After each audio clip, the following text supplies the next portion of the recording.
Salut Flo. Ça va? Bah ça va et toi? Ça va. On est reparti pour de la vulgarisation? Oh bah est-ce qu'on avait vraiment arrêté? Pas de thème.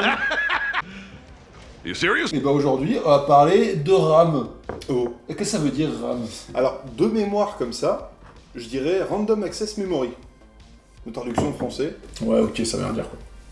Bah si. Bah, C'est non, mémoire random. à accès aléatoire. Ah bah là, Littéralement, là, hein. c'est plus clair du coup. Ah bah voilà. Ok, merci. À demain. La RAM, on appelle ça aussi la mémoire vive. Plus communément, ouais. Vous la connaissez peut-être un peu plus sous ce nom-là. On va voir à quoi que ça sert. Voilà. On va découper Combien ça il en faut. plusieurs niveaux. 4 niveaux. Quatre comme d'hab. niveaux. D'abord, Bah niveau 0, donc Voilà. vraiment la base de la base. voilà, si tu connais rien, c'est fait pour toi. Voilà, c'est ça. Ensuite, Bah le niveau 1, forcément, hein. voilà, donc, pour dépoussiérer un peu plus. C'est ça, on dépoussière un peu plus, on va légèrement plus loin, mais ça reste très abordable pour la majeure partie d'entre vous. Peut-être même qu'au niveau 1, on va parler un petit peu de ce qu'il vous faut à vous. Potentiellement, oui. Vas-y. Niveau 7, Oui, alors niveau 7, là, vraiment, on rentre un peu plus dans le technique, sans aller non plus trop dans les grosses explications, mais on va regarder ça plus en détail. Et enfin, bah, le niveau 9000. voilà, c'est ça, comme dirait Vegeta, c'est au-dessus de... It's over 9000! Niveau 0. Martin. Oui, Florian. Oui. C'est quoi le niveau 0 de la compréhension? Pour les gens qui n'y connaissent absolument rien sur les néophytes. Oh, néophyte. Néophyte, tout à fait. Tu sais comment on dit néophyte en langage des sourds?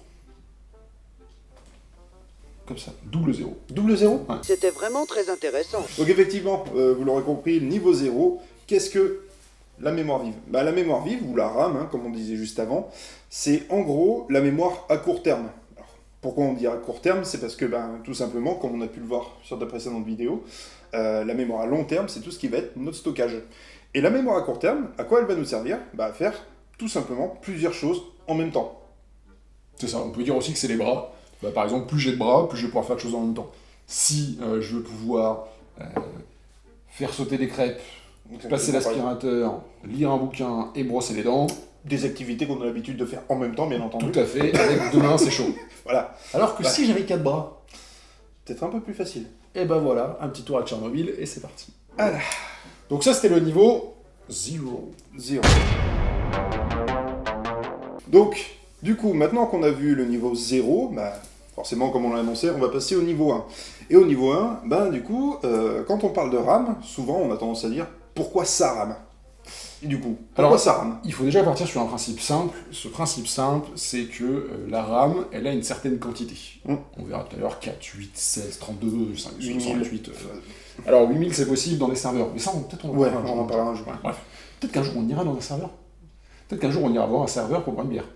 Ça, c'est autre chose. Il faut surtout comprendre comment ça marche. On va prendre l'exemple simple qui va parler à tout le monde. On va parler de camion de livraison. J'ai un entrepôt qui a un endroit. Je veux commander un truc dans cet entrepôt. Bah, du coup, je vais pouvoir recevoir un colis. Mais comment ça va se passer au final? Mon camion, il est adapté à un nombre de colis. C'est ça. On va dire que ces colis, c'est les applications que j'utilise. C'est ça. En gros, il y a un maximum qu'on peut mettre dans le camion. Exactement. Mais si je blinde ce camion, eh ben du coup, il va pas pouvoir avoir tout ce que je veux. Il va saturer au bout d'un moment. C'est ça. Et ben du coup, je vais pouvoir donc charger différents camions. Donc je vais avoir plusieurs camions, donc plusieurs capacités de stockage pour mettre différents logiciels dans chacun et pour pouvoir être plus tranquille. Du coup, j'ai mes camions qui sont chargés et je vais adapter mon nombre de camions en fonction des situations. Je prends l'exemple de 6 mois, je suis une énorme société et Par une exemple société à livraison mondiale type qui commence par A et qui finit par Amazon. Oh. Et ben ce genre de société-là, s'ils ont que 10 camions pour livrer tout le monde, c'est pas adapté. On va avoir un problème, ouais. A l'inverse si je suis la petite boucherie du coin qui veut livrer juste la ville où je suis et que j'ai 850 camions, et ben c'est complètement con. Mais vous êtes complètement con! Bon, Martin. Oui. On a les gens qui nous regardent. Oui. Ils nous regardent parce qu'ils sont intéressés. Oui, j'espère. Normalement. Normalement. S'ils sont jusque-là, ils sont encore intéressés. Oui, en tout cas, ouais. Donc, c'est peut-être des gens qui vont vouloir adapter aussi leur utilisation et tu leur Exactement. conseilles quoi en fonction de leur utilisation en termes de stockage? Et En termes de stockage de RAM. ouais. Alors, effectivement, ça va dépendre effectivement de votre besoin. C'est En fonction de ce que vous faites, par exemple, si vous faites que de la bureautique, généralement, on va vous préconiser d'aller plutôt sur 8 Go. Parce qu'en fait, c'est pas très demandeur. On n'a pas besoin d'avoir énormément de RAM pour faire tourner Microsoft Word et, PowerPoint. Donc, on va pas avoir de gros besoins, comme je le disais juste à l'instant. Ça dépend du PowerPoint. Ça dépend du PowerPoint. Mais bon, ça, on en parlera plus tard. Si, par exemple, vous êtes plus un gamer, typiquement, si vous aimez jouer à des jeux avec avec énormément de graphismes, avec des grosses capacités, et ben là, 8 Go, ça va être peut-être un peu léger. Ça va être le minimum syndical. Généralement, c'est les configurations minimales et on va très très vite être limité, forcément. Donc, généralement, pour faire du gaming, on va aller à 16, ce qui commence à être pas mal. 16, on Entre commence à être 16 et 32, généralement, c'est ce qu'on... Alors, 16, ça va être préconise. effectivement bien pour du jeu. C'est ça. 32, ça va être vraiment spécifique à certains jeux. C'est ça. Qui vont être très gourmands. On avait en tête, on en a parlé tout à l'heure, on avait en tête Star Citizen, typiquement. Star Citizen, Flight Simulator. Oui, Flight C'est Simulator. des jeux qui vont être extrêmement gourmands, qui vont souvent avoir des open world, alors, du coup des mondes ouverts qui vont être énormes. C'est ça. Et qui vont du coup demander d'avoir beaucoup de performance, Exactement. beaucoup de mémoire vive, pour avoir, comme on le disait tout à l'heure, stocké beaucoup de données intermédiaires. Et puis surtout garantir la fluidité de l'exécution du jeu, notamment, parce que si on a peu de RAM forcément pour des jeux qui sont très demandeurs, on va avoir des lags, etc. Enfin, ça se traduit comme ça. C'est ça. Et enfin, vraiment, là, quand on va au-dessus... Santé. Et du coup, comment j'enchaîne après ça? Et du coup, Martin... Très naturellement. Oui. Et du coup, Martin... Sans surjouer. Sans surjouer. Martin, on a un autre public qui nous regarde. Oui. Toi, là, jeune créateur industriel. Industriel, carrément. Pourquoi pas? Pourquoi pas? Ça peut être, il peut créer de manière industrielle. Oui. Bon, toi, jeune créateur de lumière et d'espace.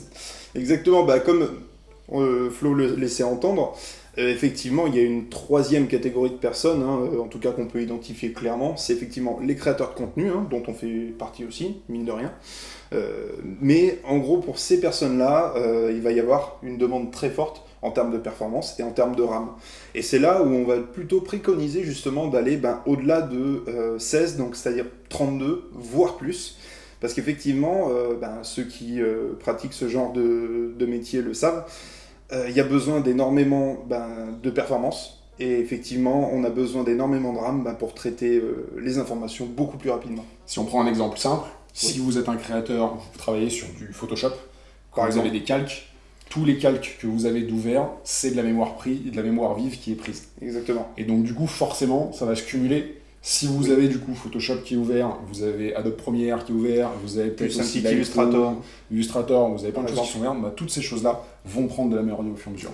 Ça ne veut pas dire qu'à 16 Go, vous ne pourrez pas faire. Parce qu'à 16 Go, vous pourrez très bien en faire. Mais vous allez être un peu limité là-dessus. Exactement. Et ça dépend toujours de votre usage et du nombre de logiciels que vous utilisez. C'est exactement ça. C'est effectivement, là, les chiffres qu'on annonce, c'est pour ne pas être limité. Évidemment, comme tu le disais, 16 Go, ça ira peut-être très bien pour un petit créateur, quelqu'un qui a envie de se faire plaisir sur Photoshop.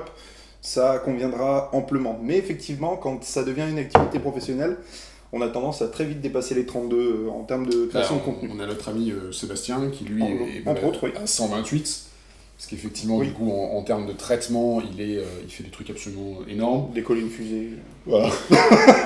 il fait des photos qui ont des poids qui sont absolument énormes. Ouais. Il a des nombres de calques qui sont impressionnants. Il traite sur de la vidéo en 4K aussi. Toutes ces choses-là vont faire qu'ils vont être lourds. Et du coup, forcément, c'est quelqu'un qui n'a pas spécialement le temps et qui veut qu'il aille vite. Tout simplement. Tout est une question de patience. Exactement. Un peu comme ma bite. Du coup, maintenant qu'on en a terminé avec le niveau 1, on va passer au niveau 7, forcément, et vous faire la différence entre la RAM et la ROM. Alors, la RAM, ça veut dire, comme tu l'as dit tout à l'heure, Random Access Memory.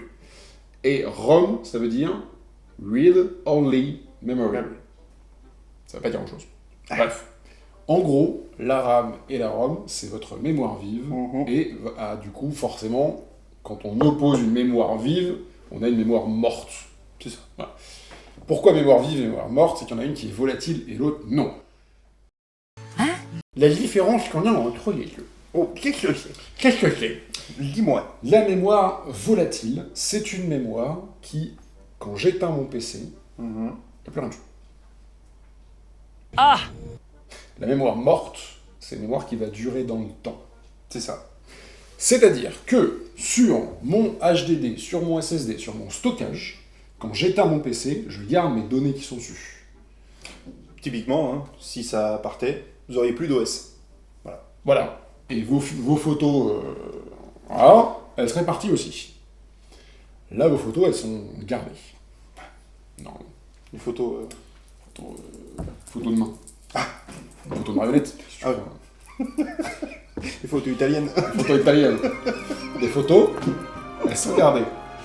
Donc, c'est-à-dire que ma mémoire vive, que j'ai dit tout à l'heure, si j'en utilise trop et qu'elle est saturée, une fois que j'éteins mon PC, quand je le rallume, elle est quasiment vide. Quasiment vide. On a toujours le système d'exploitation qui est toujours un petit peu, qui exploite effectivement toujours un minima. Forcément. C'est pour ça que Martin, tout à l'heure, vous conseillait au minimum 8 Go, même si C'est vous ça. êtes sur la bureautique, puisqu'on sait qu'un Microsoft, un Windows, peut-être ça pompe un peu quand même. On verra avec Windows 11 qui oui. va arriver. Qui va arriver. On va peut-être faire des tests. Il est déjà en dessus. test d'ailleurs. Hein. Il est déjà en test, mais nous, on va faire des tests avec des vieux PC.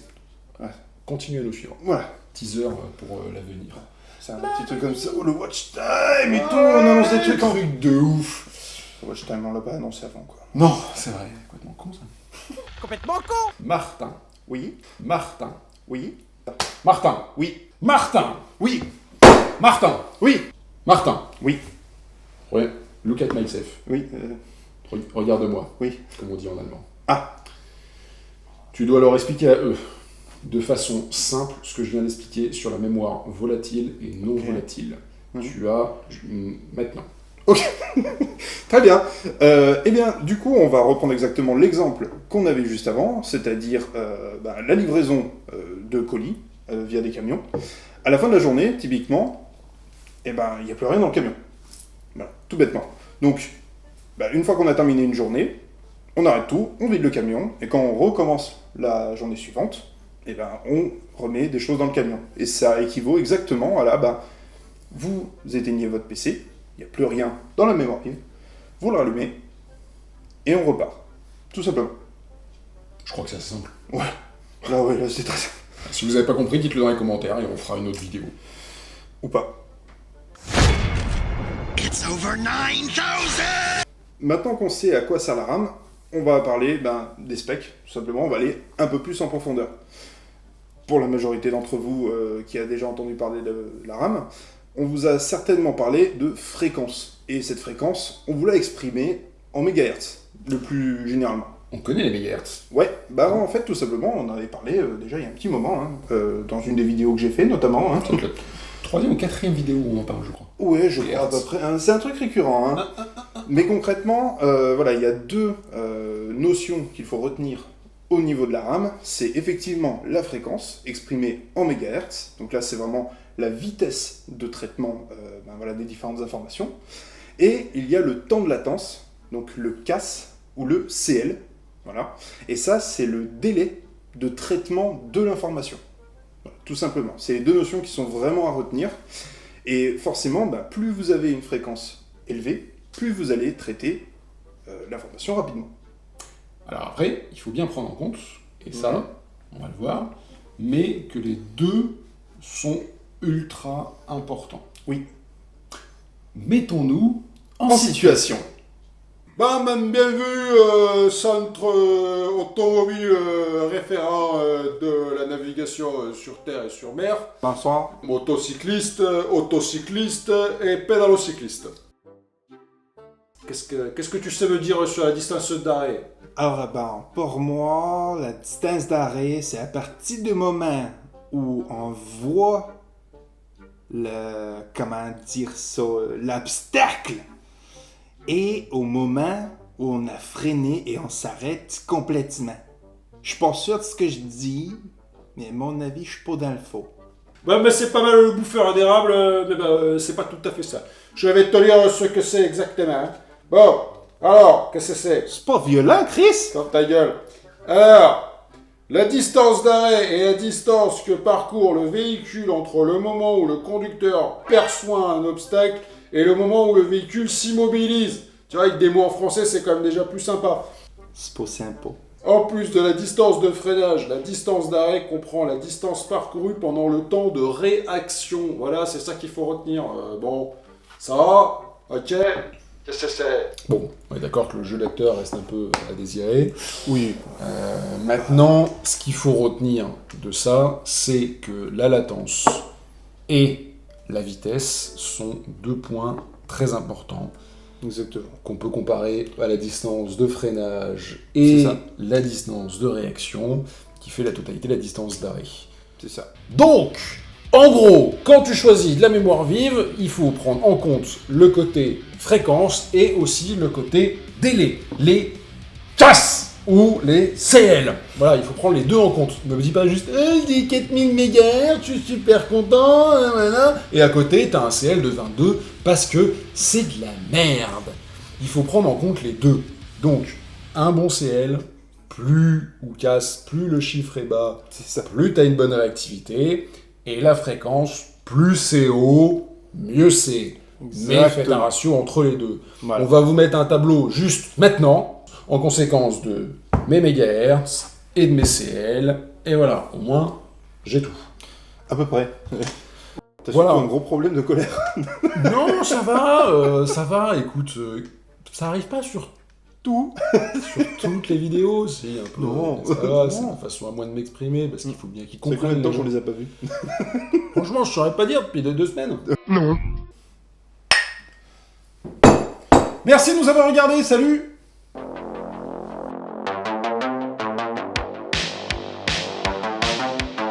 Bonjour, bienvenue. Ah. C'était une blague. Oui. J'en blague. J'en blague un. Il faut vraiment vous abonner, il faut vraiment partager, parce que Yep. plus on va avoir d'abonnés, plus on va pouvoir faire de choses, plus on va pouvoir aller de l'avant, et sans vous, nous ne sommes rien, et merci Exactement. de nous suivre, merci d'être Exactement. avec nous, merci Merci. de nous accompagner, merci. Voilà, si ce genre de vidéo vous plaît, il faut le dire aussi, on essaie Ouais. de faire de plus en plus, c'est la base de notre chaîne, en même temps faire de la vulgarisation informatique. Tout à fait. On a aussi beaucoup d'autres choses qui arrivent.